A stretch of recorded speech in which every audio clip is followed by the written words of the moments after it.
Hi everyone, I am Sharadamani, Assistant Professor, Department of Commerce. Today we discussed about the corporate restructuring. Let's see. Yes, corporate restructuring is the process of making changes in the composition of the firm, one or more business portfolios, in order to have a more profitable enterprises.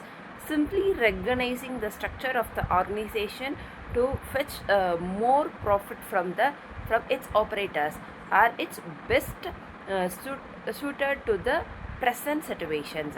There are two types of corporate restructuring. First one is financial restructuring and organizational restructuring.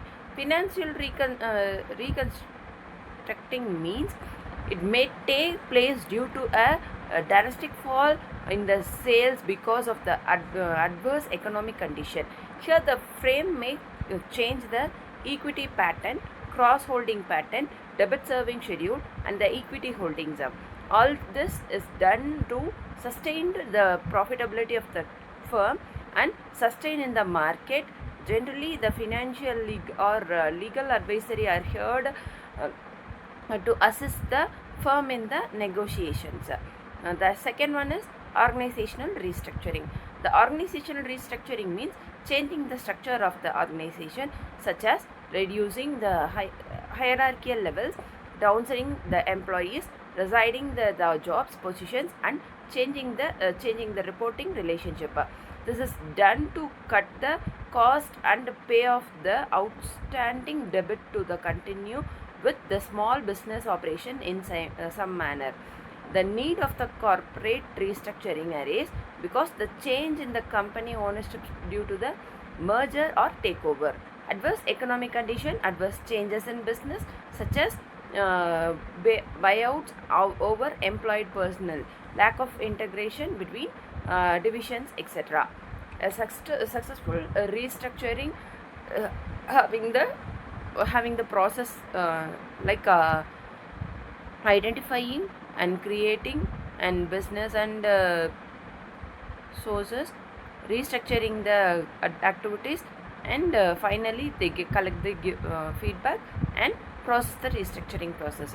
A successful restructuring strategy can help a company achieve the following goals. That the first one is increase productivity, and the second one is improve product and service quality. The third one is reduce cost, rise urgently needed cost, reduce existing debit and improve the bottom line, and stable business operations. The first one is fast and qualification process. This take up main part of the main part of the processing in corporate restructuring.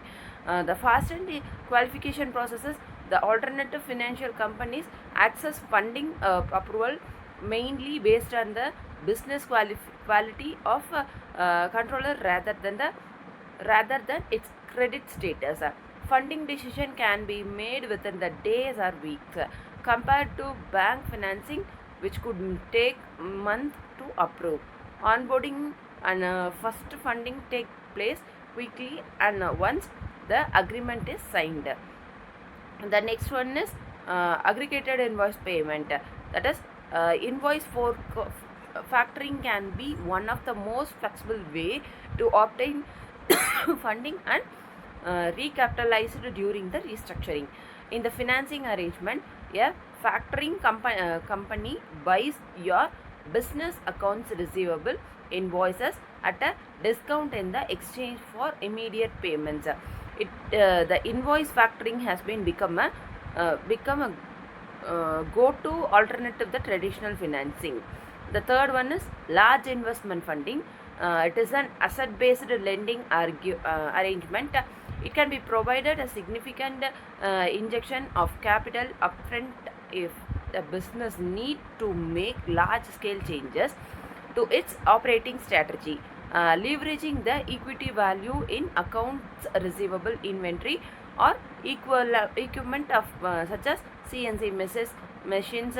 Lending alternative lenders can advance funds up to 50 rupees. The next one is expand funding limits. Unlike the strict credit limit imposed by traditional lenders. Alternative lending offers flexible in funding limits. For instance, invoice factoring users can have the credit limited to rise their business begins to grow and generate more invoices to credit worthy customers. The credit limit can be adjusted without applying for a new funding agreement to the scale with your business and to keep pace with increasing the capital needs as your business recovers and grows. Okay. Thank you for watching.